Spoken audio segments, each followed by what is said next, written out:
Again, this lesson video, we're going to take a look at the Cold War, the USA versus the Soviet Union. Let's get a few things straight here. When we talk about the Soviet Union, I use many words that also mean the Soviet Union. So I will use the word Soviet Union, I may use the word Russia, I may use the four letters you see there, USSR, or I will say the Reds. The reason why we say the Reds is because obviously you can take a look at their flag. It's a red flag, and that was a nickname we used for the Soviet Union. Now, for the USA, not only will I say the USA, United States, you may hear me say the word the West. When I say the West, that means the kind of friendship between the United States, Britain, and France. When the Soviet Union would refer to us as the West, obviously because we are farther west from them. So our first slide here is titled World War II Ends, #Avengers. So at the end of the movie Avengers, the Avengers were very relieved it was over. They had faced the greatest threat the world had ever seen. And at the end of World War II, we were all very relieved it was over, and we had just seen the great and won and defeated the greatest threat the world had ever seen. The Nazis and Hitler and Japan together were the greatest threat we'd ever seen. The Avengers were all beaten up after. They were beaten up, they were tired. Our allies in the West, Britain and France, were also very beaten up. The United States, we were beaten up, but not quite nearly as bad as our allies, Britain and France. Their territory had been destroyed from years of either Nazi occupation or bombing by the Nazis. So a lot of real similarities here when the war is over between the Avengers and the end of World War II. So in the movie The Avengers, when that's over, probably you might say the main Avenger, Iron Man, whose alter ego's name is Tony Stark, he starts looking for ways to prevent this from ever happening again. And that leads to the second Avenger movie called The Age of Ultron, where he creates this program that's supposed to pretty much make sure the Avengers never have to fight again. It ends up blowing up his face and becomes another great threat, but he was trying to make sure that we were safe and we could prevent another alien invasion. Well, in reality, we were much more successful than Iron Man when it came to preventing another world war. We created an organization, as you see there in the bottom left, called the United Nations, also referred to as the UN. The United Nations was this group of countries that would get together and talk about problems before ever trying to go to war. We had tried this at the end of World War I. It was a joke. We called it the League of Nations. Heck, it was our idea, invented by the American president, Woodrow Wilson, and then once they started, we didn't join. It was kind of stupid. It was a joke and didn't really prevent anything, and actually probably helped cause World War II. But the United Nations says we are going to learn from our mistakes, and we're going to make it much better, and since then, we have not had a world war, thank God. And the United Nations has probably played a huge part in getting countries to talk about their problems rather than just go into war. It started in the beginning with 50 countries and now mushroomed and grown to 193 today. If you look over here in this picture, this is an actual picture of the actual United Nations Assembly Chamber, which is located in New York City. And every country gets one vote, and they have a seat at the United Nations. Even countries that don't like each other, even countries that we don't like, are still allowed to come here, and they don't have to worry about us trying to arrest them. Even like countries like North Korea, they're all welcome to be members of the United Nations. Actually, when you step into the building, onto the property, you're no longer in the United States, even though it's in New York City. They have their own set of international rules and laws. Over on the bottom right here, you see the 5 United Nations Security Council countries. These are the 5 nuclear powers. There's other countries that have nuclear weapons, but we're the original 5 nuclear powers: United States, Britain, France, Russia, and China. So we see Russia right here. Today it's called Russia, but when it began, it was the Soviet Union. And we're the first ones that have nuclear weapons, so that kind of we have more authority because we have the nuclear weapons, and that helps us make better decisions about how to protect those who don't have them. So again, this goes back to the #Avengers in the movie. Huge threat. We're relieved. We're beaten up. We're tired. We're glad it's over. And we're looking for ways to prevent this from happening again. In reality, We face this big threat. We won. We're tired. We're beaten up. And we start looking for ways to prevent this from happening again. And this slide here is called Cleaning Up the Mess. Hashtag Dora the Explorer. Now, here's what we mean by Dora the Explorer. I have young kids, so Dora the Explorer gets watched a lot in my house. And Dora has a famous song called Clean Up, Everybody Clean Up. I'm not going to sing the rest. My 4-year-old will only clean up if that song is playing. Long story short, Europe was a mess. The Pacific was a mess. And we had a lot of things to clean up now that the war was over. Let's start over in Europe. Over here on this side, the Germans were the big bad enemies. Yeah, Italy was part of them. But for pretty much, this was all Germany's fault. And what's going to happen is that the worst German war criminals, the ones that were still alive, the ones that didn't commit suicide, the ones we were able to capture, the ones that were leading those concentration camps during the Holocaust that we found that just tortured people and treated them like animals and lab rats, they were going to face justice. In the city of Nuremberg, Germany, they are put on trial. And the worst ones were executed. The rest were given prison time. In Japan, a lot of Japanese commanders had been guilty of some serious war crimes, mistreating and torturing village people in China throughout the Pacific Islands. Prisoners of war were treated horribly, and these Japanese commanders and soldiers were punished for their actions. So now that we're punished, we're cleaning up, we're punishing those who are responsible for some horrible things that happened during war. I mean, war is horrible as it is, but when you can do things that are even more horrible, you're going to face some serious punishment. You're called a war criminal. So now that we've punished the criminals, now how do we create a lasting peace? So in the United States, we take the lead here, so let's promote democracy. Democracy is our form of government where people vote for their leaders. And in our estimation, this is the best way to create peace throughout Japan and Germany. So we believe that if we promote democracy and let the people vote on their leaders and vote for people to make the laws they want, then this will prevent someone like Hitler from ever rising again.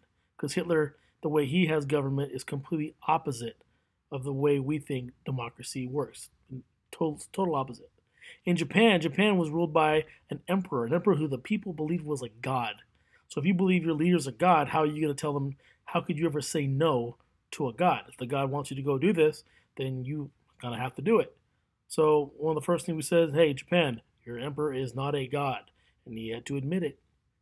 We said, hey, guess what? Instead of the emperor having all the power, we're going to give you guys the power and help Japan create, just like us, a constitution where pretty much the constitution works like this. The government works for us. We don't work for the government. The government serves us. We don't serve the government. The power is in the hands of the people. This is something the Japanese people had never had before, and very quickly they take to it, and they become very prosperous because of it. And by doing this, in both Germany and Japan, both Germany and Japan are going to be rebuilt very quickly, and they're going to recover from years of being ruled by some dictators.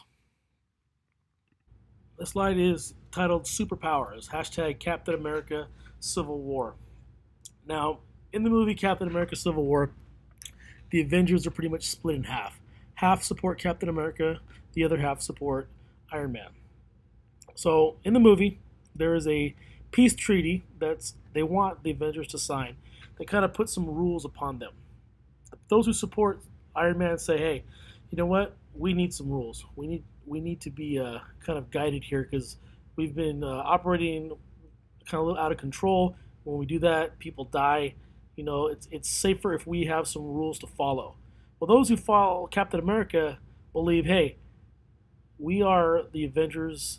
Nobody can really tell us what to do. If we give in and have to follow certain rules, what's going to stop them from making us come back later again and make even more rules against us? And he didn't like it and didn't want to sign it.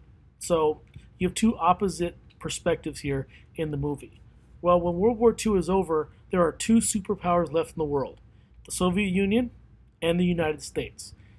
We are the two biggest, baddest countries on Earth after the war is over.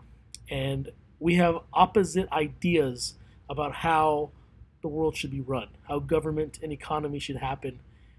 And we're going to compete against each other and try to get more people to try to be like us. And that's going to be a lot of what the Cold War is, trying to get people to join our side, similar to what we saw in the movie Captain America Civil War. So when the war is over, Soviet Union, they want Germany to be punished severely. They believe that us over here in the West, the United States, Britain, and France are going too easy on Germany. There's a word for getting money back called reparations, which when a country who starts a war must repay the people they attacked. And Russia believes, the Soviet Union believes, that Germany owes them a lot of money and they're not getting the money they think they deserve, and that the United States and Britain and France are not punishing them enough and making Germany pay for the way they attacked the Soviet Union. Soviet Union has good reason to feel this way because they've been attacked twice in 2 different world wars by the Germans, and they really want to get their money back. They said, hey, like 20 million of our men died in this war. We deserve some payment, and you guys are not punishing them enough. You guys are going way too easy, and they're pretty paranoid. They think, hey, you guys are teaming up against us. We're not stupid. We know it. And you know what? The Soviet Union was right. We were pretty much teaming up against the Soviet Union because we were actually afraid of what they might do, having all this power now, and worried that they may try to change our way of life. And we didn't want that to happen.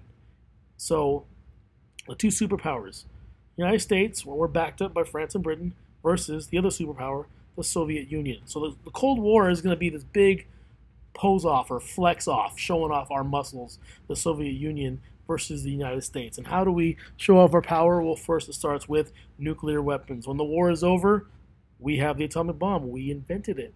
Guess what? Soviet Union not only invents their own, they invent a stronger one. So then we have to invent stronger ones to keep up with them. The Soviet Union puts the first satellite, as you see right here, in space, called Sputnik. So then we got to put satellites up there. They put a man in space, we put a man in space. And we're tired of being always second place to the Soviet Union, so we put things on the moon, we put a man on the moon, and always trying to, you have 2 countries always trying to one-up each other. Even in sports, in the Olympics, during the Cold War, every Olympic, the top 2 countries with all the gold medals, United States, Soviet Union, never failed. So if we take a look here at Germany, when the war's over, it gets divided into fourths. An area controlled by Britain, an area right here controlled by France, an area controlled by the United States, and an area controlled by the Soviet Union. So pretty much toward the end of the occupation of Germany, while Germany's being rebuilt, you have this area right here in the west. All 3 of us here, we're going to kind of put ours together as one, call it West Germany, and the area controlled by the Soviet Union is going to become East Germany. So Germany is going to be 2 separate countries for many, many years. But if you take a look at this little white area right here, the city of Berlin, the main city in Germany. It's in Berlin, which was supposed to be shared by all 4 countries. And Berlin, pretty much, it said all 4 countries are going to share it, but pretty much they're going to split it in half down the middle. Right about here, the western half of Berlin is going to be controlled by Britain, France, and the United States. The eastern half belongs to the Soviet Union. Well, because we're so deep into Soviet territory here in East Germany, our area right here is kind of cut off. So as we kind of start flexing our muscles to the Soviet Union, they said, well, fine, you guys can't connect with the people here. So they're kind of on an island, stranded. So we start something called the Berlin Airlift, which we're going to drop using airplanes to drop supplies to our people on our side of Berlin. The Soviet Union does not like that. Well, one of the biggest problems here was that the people on the Soviet side, right about here, they see how awesome it is on the American side. Hey, it's way better. People have they have nicer things. They make more money. We have freedom. We want that. So by the thousands, people in East Berlin move to West Berlin because they think it's better. Well, the Soviet Union says, you know what? Screw that. We're losing all these people. They're making us look bad. They're looking stronger than we are. So they build what we call the Berlin Wall, which separates East and West Berlin. Pretty much, as we're going to find out, the city of Berlin becomes the center of the Cold War.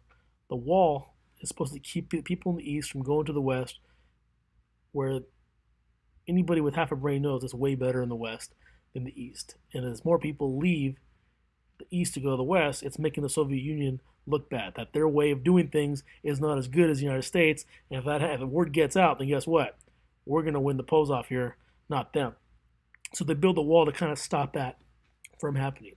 So long story short, going back to the hashtag Captain America Civil War, you have two people who were on the same team. You break them up in half, and they have opposite ideas of the way of how things should go. This slide is is titled Soviet Union hashtag Wounded Animal. Now, pretty much, the Soviet Union was a wounded animal. Think of a dog that's been beaten by its owner. That kind of dog does not trust anybody. So if you see that kind of dog, you want to go pet it. It might bite you because well, it's used to getting beaten. It doesn't know you, so it assumes that you're going to be mean to it. So Soviet Union was kind of like that. They were a wounded animal. They didn't trust anybody. Germany had attacked them twice. They believed that the U.S., Britain, and France were teaming up against them. So it's a natural thing to feel this way. So they want to create what's called a buffer zone. A buffer zone is kind of like an area that acts as a wall that protects them from their enemies. For example, if you look at gangs, whoever the shot callers are, the leaders of the gang, they're not the ones going out doing the drive-bys. They're not going out in the streets doing all the business. They are always surrounded by their gang members. Those gang members protect them. Give them those gang members who are members of their gang and their lieutenants, they create a buffer zone protecting the leaders. Oops. Now, if you take a look here at the bottom left, you see Homer and Lisa. Homer said, "Hey, you're too close." That area in between them is what we would call a buffer zone. Now, the Soviet Union sees all these countries in between the Soviet Union and Germany. They want to make that be their buffer zone, to make sure Germany cannot come in and attack them again. They believe if they can control the countries in between them and Germany, Germany can't attack them anymore. So that area between Germany and Soviet Union is what we know as Eastern Europe. Countries like the Ukraine, Poland, Estonia, Latvia, Moldova, all these countries there, they believe if they can control them and make them be like miniature versions of Russia, they'll have their buffer zone and they're going to feel safe. So to be a miniature kind of Russia, this is kind of the way it goes. Russia, their economy is what we call communism, where the government controls all businesses, money, and property. So like you see this little GIF right here, you think, oh, I'm gonna go work hard and make money, and boom, so the cat is slapping your hand away. Nope, government owns it. It's ours. We will tell you how much you can have. In this case, everybody's equal in communism. You get what you need. You always have a job, a place to live. You'll have food, and you'll always have your needs met. That's the opposite of what we think here in America. We believe, hey, if you work hard, you can earn more than what you need. You can get rich. You can live the lifestyle of the rich and famous. And in communism, that doesn't happen. The government decides what you need, and they will give you what you need. Now, it didn't always work out that way, but that's the whole idea behind it. And the Soviet Union wanted all the countries around them to operate that same way, to help create that buffer zone. Their government is what we call a dictatorship. Again, we learned about Stalin, the guy you see at the bottom right there. Kind of an a-hole. Now, Stalin, as a dictator, limits the rights of his citizens. There's no freedom of speech like we have today. His word is final.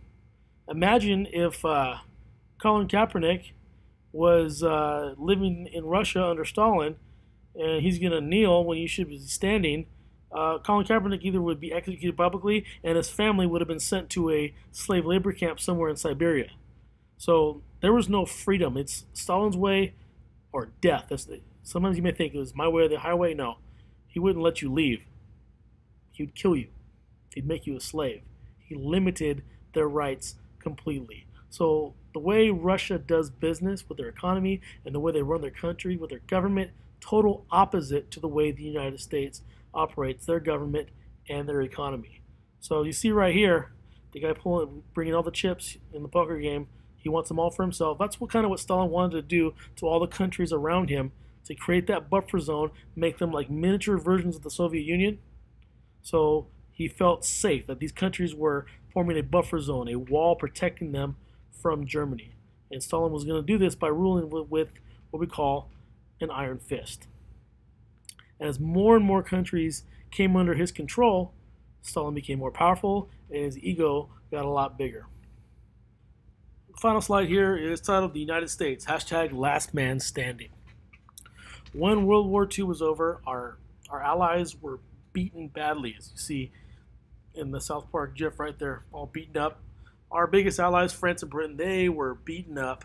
We'd taken a few hits from Japan, but for the most part, we were still sitting pretty. We actually were looking stronger than we ever had before. Actually, without World War II, we may not be the strong country we are today. World War II gave us a lot of swag. We're the last man standing because everybody else had got their butts kicked. We were the big winners. And the world was now going to look to us for leadership. So what gave us all the swag? A lot of things. First and foremost, we invented the atomic bomb. That obviously gives us a lot of swag. We give this technology to our allies, and eventually our enemies, the Russians, figure out how to do it anyways. But the war helped us. Believe it or not, it helped us. Yeah, did we lose a lot of people? Yes, we did. But it really helped us because going into the war, we were at one of our lowest points in history. We were suffering through the Great Depression. People were out of jobs. So all of a sudden the war hits, boom. The government's got to step in and start recruiting soldiers. And they start using all this money to help factories build weapons and other supplies. And now people are going to work now because they're working in the factories to build the supplies needed to win the war. Soldiers are going off to war. And all of a sudden we were kind of spinning our wheels. Now we're not spinning our wheels anymore. We're moving forward to win the war. And that kind of gets us out of the Great Depression. And we start making more things and more money than we ever could have imagined, all thanks to war. So we are definitely the last man standing, and we got a lot of swag. We are looking good. The world now sees us as leaders in the world. And they're saying, hey, U.S., help us out here. What do we do? So when the war is over, we are going to now have to stand up to the Soviet Union. We see what they're doing, creating their buffer zone, trying to spread their influence across the world. We're like, hey, we can't let them be more powerful than us. So the Cold War is that struggle between the United States and the Soviet Union, two opposite ideas. As we talked about, their economy called communism, the government owns it all. Their government is a dictator, is where the leader, in their case Stalin, tells everybody what to do. Well, we're the total opposite. Our economy is called capitalism. Write that down. Capitalism. Capitalism is where the government does not own businesses and money and property. The people do. The people decide what to do with their own money.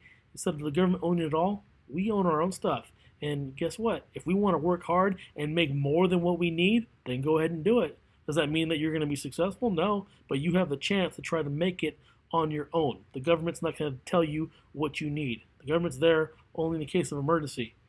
Otherwise, you're on your own. And if you can make it, good for you. If you can work hard and get rich, awesome.